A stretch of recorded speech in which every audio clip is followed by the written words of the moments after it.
Il s'est passé 2 semaines depuis la première partie de la vidéo et en soi, le plan il a pas trop changé. Donc là, on est samedi matin. Je viens tout juste d'aller chez mon ami mécanicien pour aller chercher ma fourche. Là. Du coup, la voici, la belle. Je suis super content. Joint spi neuf, cache anti-poussière neuf, une huile un peu plus dure pour avoir un meilleur comportement sur la route. Ouais, ça va être encore mieux qu'avant. C'est la première fois que je fais l'entretien des fourches. C'est vrai que depuis que je l'ai acheté, en fait, ça fait je sais pas combien de milliers de bornes que je fais avec les réglages 100% origine. Donc ça lui a fait que le plus grand bien finalement. J'en ai profité pour ramener ça. J'y avais pas pensé la dernière fois. Donc même si j'avais terminé mon moteur il y a 2 semaines, bah, j'aurais pas pu finir parce que j'avais pas de liquide de refroidissement et j'avais pas d'huile pour mon moteur. Ou alors il fallait que je descende pour en acheter. Sauf qu'un dimanche, compliqué. Je me suis ramené un filtre à huile, évidemment. Je me suis ramené une petite coupelle qui est au niveau du pignon de sortie de boîte. Parce que la mienne, en fait, elle était rincée, elle était pliée de partout. C'est une rondelle que tu replies sur l'écrou en cas où ton écrou se dessert. Ah ben, au moins, tu as quand même ta rondelle qui t'empêche de perdre ton pignon de sortie de boîte. Donc, c'est super pratique. Et pour le prix que ça coûte, j'ai préféré en racheter un neuf. Et j'ai aussi le joint. C'est pas un joint, c'est une vis de vidange de cuve pour vider l'essence qui est dans la cuve du carburateur. La mienne était complètement foirée donc c'était un peu chiant et du coup c'est toujours pratique de pouvoir vider la cuve du carbu pour éviter que l'essence elle pourrisse au fond de la cuve et que ça dégueulasse tout. Ça fait une sorte de caramel dégueulasse après. Je la change par une neuve et ça sera une bonne chose de faite aussi. Je suis passé chez Romain chercher la boîte à outils que je l'avais rendue parce que j'ai toujours pas l'adaptateur pour ma clé dynamo donc au moins je vais pouvoir bosser tranquille donc ça c'est cool. Merci encore Romain. Et ça c'est la pièce maîtresse, celle que j'attendais vraiment. Du coup c'est le joint d'embase de DRZE. Donc si on compare ce joint d'embase avec le joint d'embase que j'ai en théorie sur mon moteur en ce moment, on va remarquer que celui-là il est plus fin. Donc je vais réinstaller celui-ci.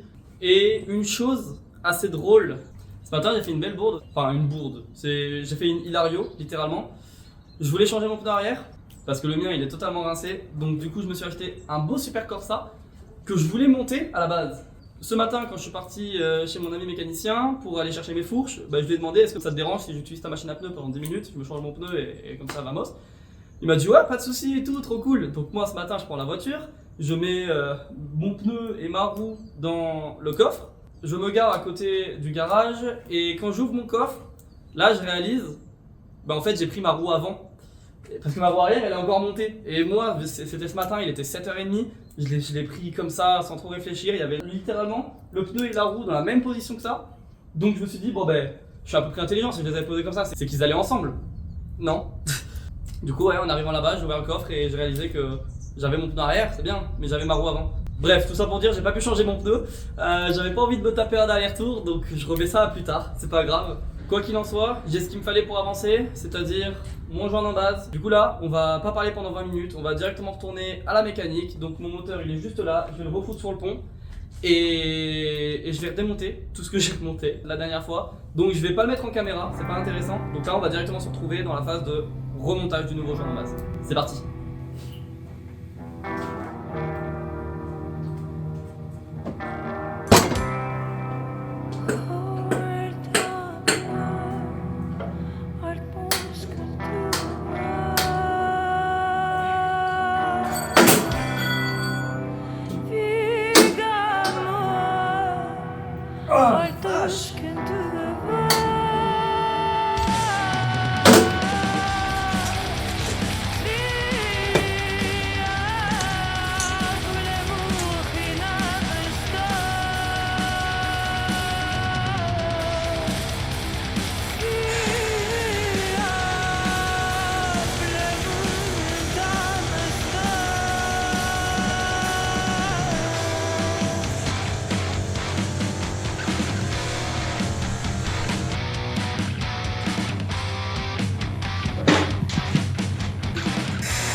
autant 25 Nm, je peux le faire tout seul, autant 46, c'est chaud de faire 46. Le moteur, il tourne, il tombe, il fait tout ce qu'il veut. Du coup, j'ai demandé de l'aide à ma mère. Elle va arriver à me tenir le moteur.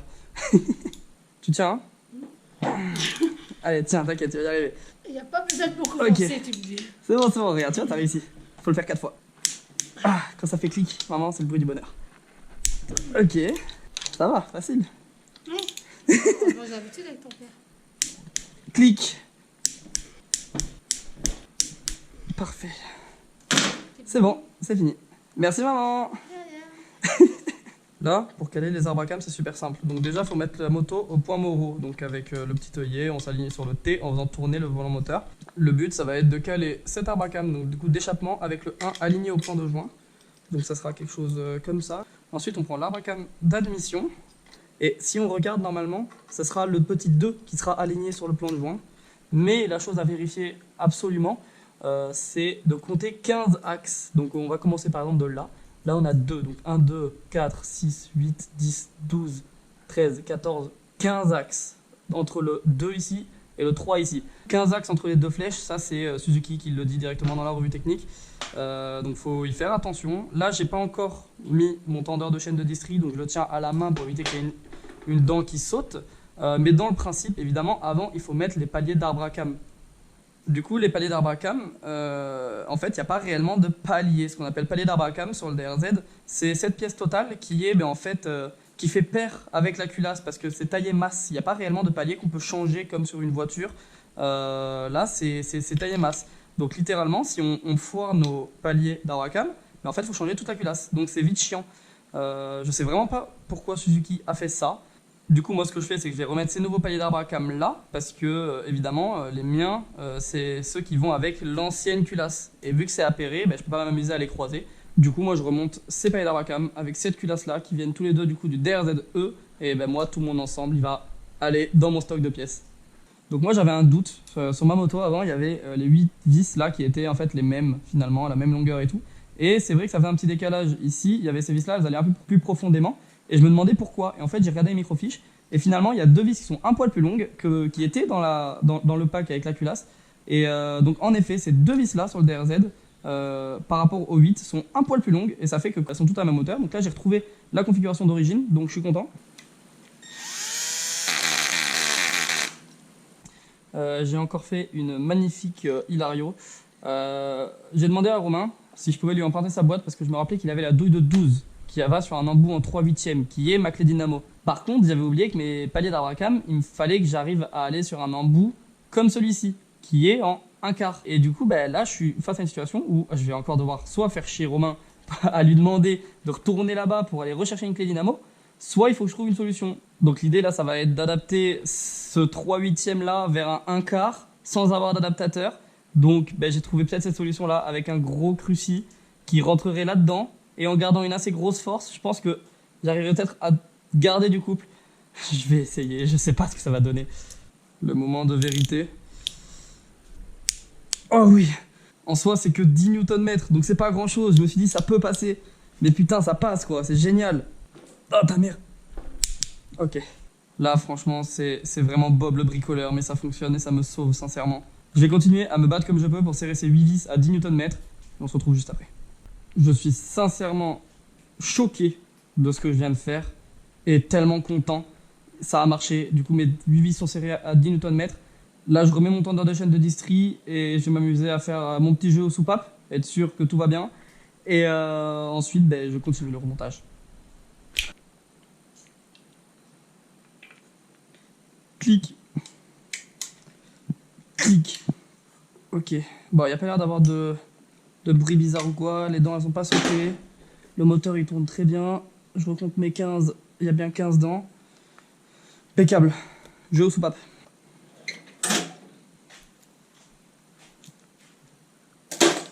Du coup, la spécif Suzuki, c'est entre 0,10 et 0,20 à l'admission et entre 0,20 et 0,30 à l'échappement. Donc là, j'ai ma cale de 10.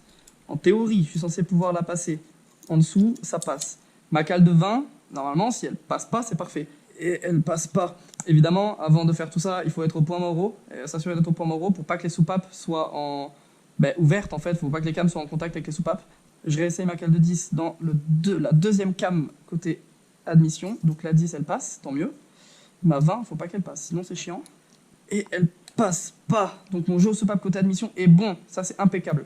Ensuite, je refais pareil. La 10, je m'en fous. Maintenant, c'est 20 et 30. Donc ma 20, faut qu'elle passe, sinon c'est chiant. Elle passe. Et elle passe. Il faut que ma 30, idéalement, elle ne passe pas. Sinon, faut refaire. Ah putain, ma 30, elle passe là. Et là, sans déconner, ma 30, elle passe aussi. Donc, mes pastilles côté échappement sont trop petites. Il faut que je redémonte ma distrie, que je redémonte mon arbre à cam côté échappement. Et là, l'idée, ça va être d'enlever ces petits trucs chromés pour choper la petite pastille qui est dedans et remettre une valeur plus grande de pastille, une pastille plus grande, pour que le jeu, justement, soit plus petit. Donc là, maintenant, avant que je démonte, le but, c'est que j'estime à combien est mon jeu pour pouvoir savoir exactement de combien il faut que je rectifie. Donc là, la 30, je sais qu'elle passait des deux côtés. Je vais essayer la 35. Et la 35, elle passe ici. Et elle passe là aussi. Donc là, je suis déjà à plus de 35. Putain. Ma 40, elle passe. Ma 40, elle passe. Ok, très bien. Ça devient chiant, là. Ma cale de 45, elle passe pas. Et ma cale 45, elle passe pas. Donc là, ma valeur, elle est située entre 0,40 et 0,45. Alors que je suis censé être entre 0,20 et 0,30. Bon, du coup, tout ça, c'est démonté. C'était pas bien compliqué. Donc là, comme on voit, j'ai enlevé le petit truc chromé. Et en fait, c'est cette grosse chose-là. L'idée, c'est qu'à l'intérieur de ça, si on regarde bien, il y a une petite pastille. Donc la petite pastille là-dedans, elle a une valeur. Souvent, elle est écrite dessus. Là, il y a écrit 300. J'ai été chercher des pastilles.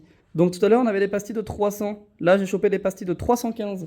Donc c'est-à-dire que tout à l'heure, j'avais un jeu entre 0,4 et 0,45 à l'échappement. Donc avec ces nouvelles pastilles qui sont 15 mm plus épaisses, en théorie, je devrais passer à un jeu entre 0,25 et 0,30 qui est dans la tolérance. Donc ce que je vais faire, c'est que je vais remonter les nouvelles pastilles et reprendre ma cote. Et en théorie, normalement, je devrais être bon dans les tolérances dans les deux et je vais pouvoir refermer le moteur du coup définitivement. Et une fois que le moteur sera fermé, on va pouvoir passer à une étape qui est cool.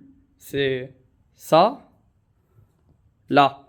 Tout à l'heure, j'ai retiré ma roue arrière rapidement parce que j'ai été tout simplement changer mon pneu. Donc mon pneu il était vraiment rincé, là j'étais vraiment sur les témoins finalement. Là on le voit, c'est violent. Donc petit pneu neuf. Ça commence à ressembler fortement à un moteur. Donc là j'ai littéralement tout refermé.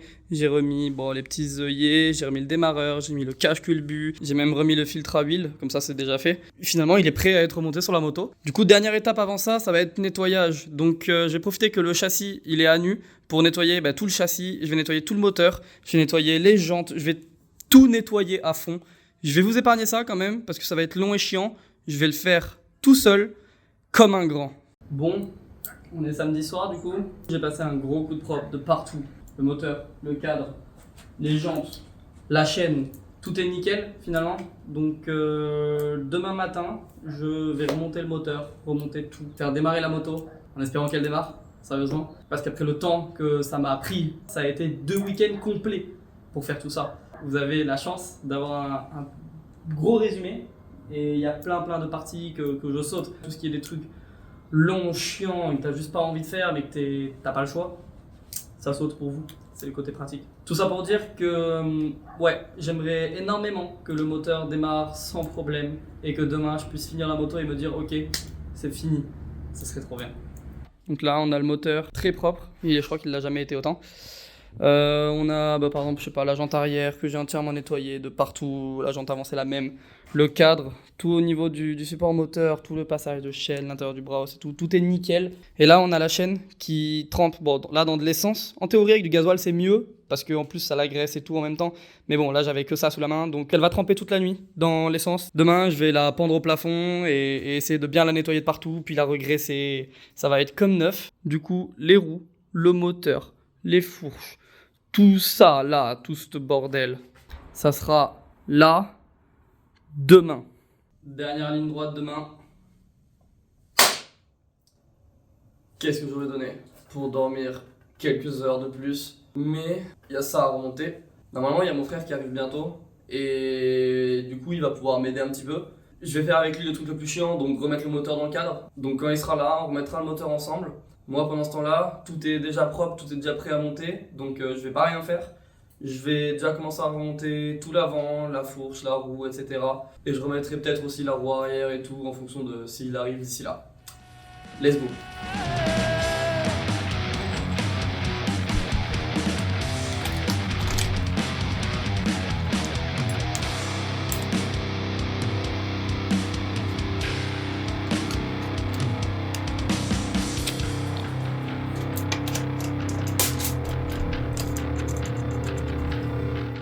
coup, toute la partie avant, elle est remise. La partie arrière, elle est remise. Il manque plus que le moteur. Je vais genre te passer le moteur par là. Et toi, tu vas m'aider en l'accompagnant et faut le mettre. Et là, faut pousser dedans. Ah ouais? Ah ouais. Ça c'est cool. Là, on est impeccable. Trop facile avec ce moteur. Pour les deux. Hein? Ouais.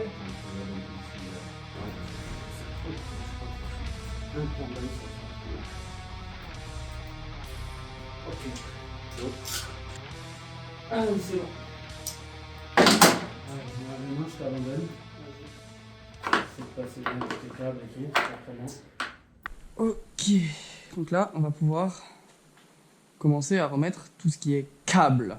Donc il y a ce câble-là, il monte, il va au CDI avec celui-ci qui s'accroche là-dessus.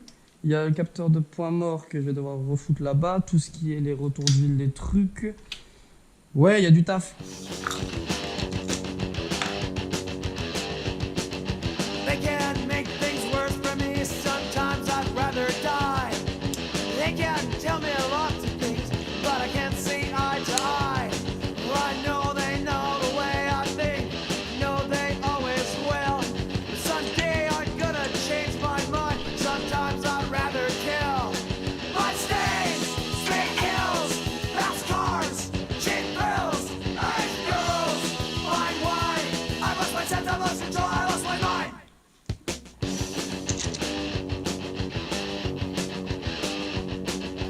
Things seem so much different now. The scene has died away. I haven't got a steady job and I got no place to stay. Well, it's a futuristic, modern world. Things aren't what they seem.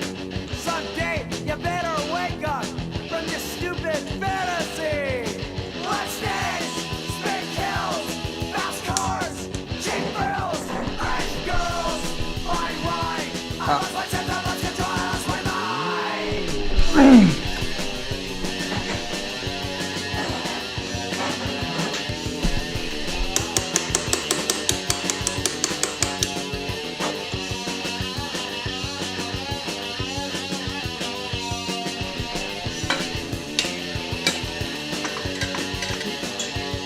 Bloodstains, straight kills, fast cars, cheap thrills, ice girls, fine wine. I lost my sense, I lost control, I lost my mind.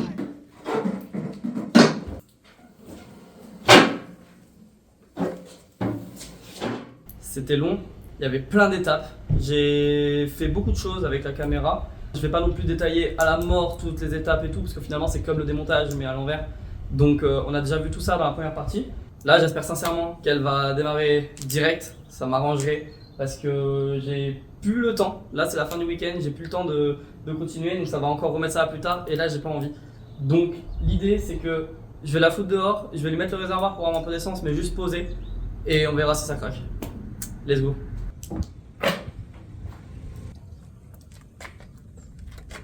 Dans un premier temps, je vais déconnecter l'antiparasite, comme ça je suis sûr qu'elle démarre pas. Je fais ça pour éviter tout problème avec l'huile, pour être sûr qu'il y a l'essence qui soit bien remplie dans le carbu et tout. Et comme ça, une fois que je le reconnecte, en théorie, elle sera vraiment prête déjà à partir. Donc je fais ça de suite. Antiparasite déconnecté, on va faire tourner.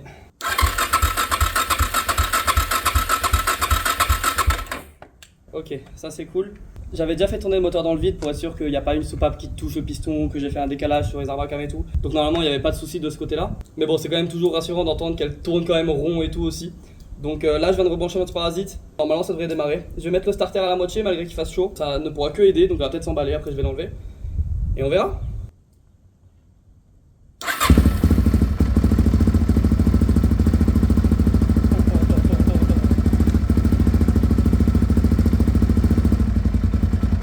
J'aurais jamais pensé qu'elle démarre autant au quart de tour.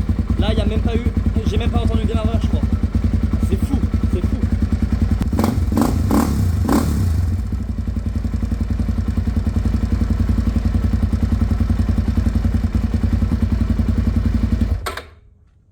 Que dire de plus à part genre je suis juste trop content en fait. Là sincèrement, je pensais pas qu'elle allait démarrer aussi bien. Je suis très agréablement surpris.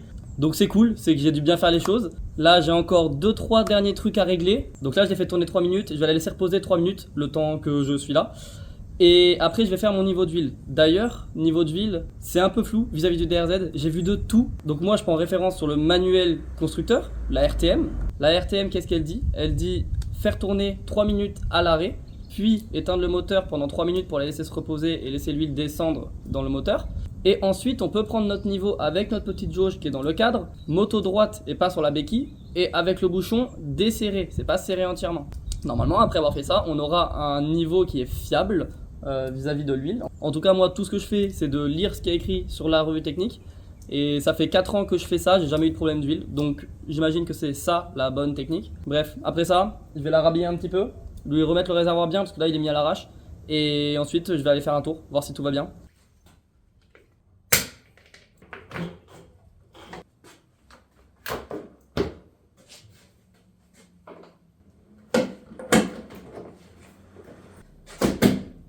Allez, on va rouler.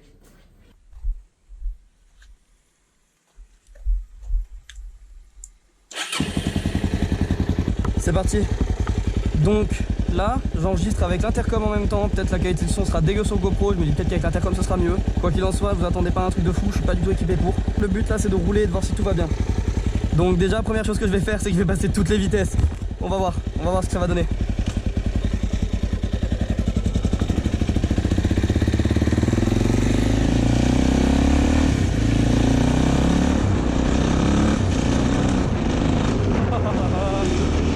Les 5 vitesses, elles passent. Ok, bon, là, je viens de caler. À l'instant, j'avais juste mis mon réservoir en on. Je pense avoir plus d'essence que ça. Je viens de le passer en réserve, c'est bon. Je me suis chié dessus, putain.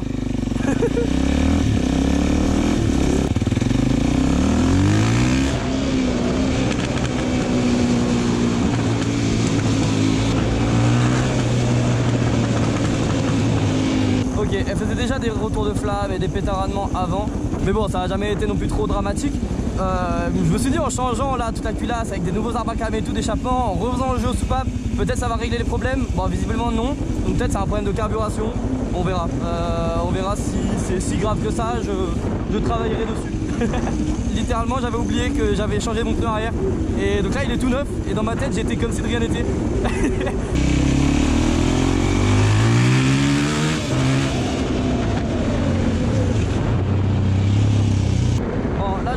Réelle différence de perf.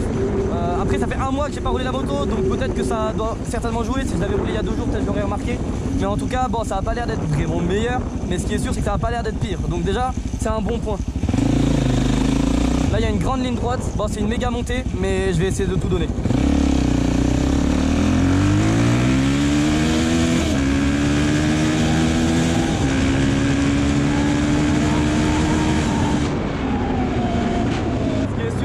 Pas moins bien qu'avant, ça c'est évident.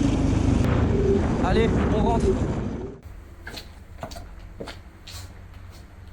Après le tour d'essai que j'ai fait, j'ai pas eu vraiment le temps de faire de conclusion. Du coup, on se retrouve plusieurs jours plus tard, maintenant, pour faire cette petite conclusion. Donc, comme on peut le voir pendant l'essai, la moto elle marche super bien. Donc là, étant donné qu'il s'est passé plusieurs jours, j'ai eu l'occasion de rouler pas mal avec la moto. Et là, elle affiche depuis le rebut de moteur 118 km. Donc là pour le moment il n'y a rien à signaler, elle marche franchement super bien. Finalement je ne ressens pas de réelle différence de performance, malgré que je pense avoir peut-être gagné un peu bas dans les tours. J'ai été un petit peu surpris des fois par la reprise qu'elle pouvait avoir, donc je pense avoir peut-être un peu gagné quand même. En tout cas ce qui est sûr c'est qu'elle marche au moins aussi bien qu'avant, et donc ça c'est vraiment super. Malgré la qualité de son dégueulasse en GoPro quand j'ai filmé pendant l'essai, on a quand même pu se rendre compte que elle pétaradait un petit peu. Maintenant, je tiens à ajouter quand même quelque chose, c'est qu'elle pétarade uniquement quand je garde un filet de gaz. Entre guillemets, c'est moi qui voulais la faire pétarader à ce moment-là. Donc même si je vais fond de poignée et que après je lâche d'un coup l'accélérateur et qu'elle va faire full frein moteur, bah en fait, il n'y aura aucun pétaradement, rien, ça va être hyper linéaire, très doux. C'est vraiment seulement quand je laisse un filet qu'elle fait pam pam pam pam pam. Donc ça en soi, c'est pas très grave. Malgré que je pense dans une prochaine révision, je vais quand même revérifier mon jeu au soupape, voir s'il a pas bougé ou j'en sais rien. Mais en tout cas, il n'y a rien d'alarmant. Ah bah alors, et la lumière fut. Donc quoi qu'il en soit, il n'y a rien d'alarmant à cette moto. Elle roule super bien et j'espère qu'elle va continuer à rouler super bien. Il n'y a pas de raison. Je vais faire un petit démarrage à froid, qu'on se rende compte à quel point elle démarre bien. Je mets juste mon starter de moitié et franchement, elle démarre au quart de tour, c'est un délire. La dernière fois que je m'en suis servi, c'était il y a genre 6 heures. Donc là, elle est froide qu'elle en peut plus.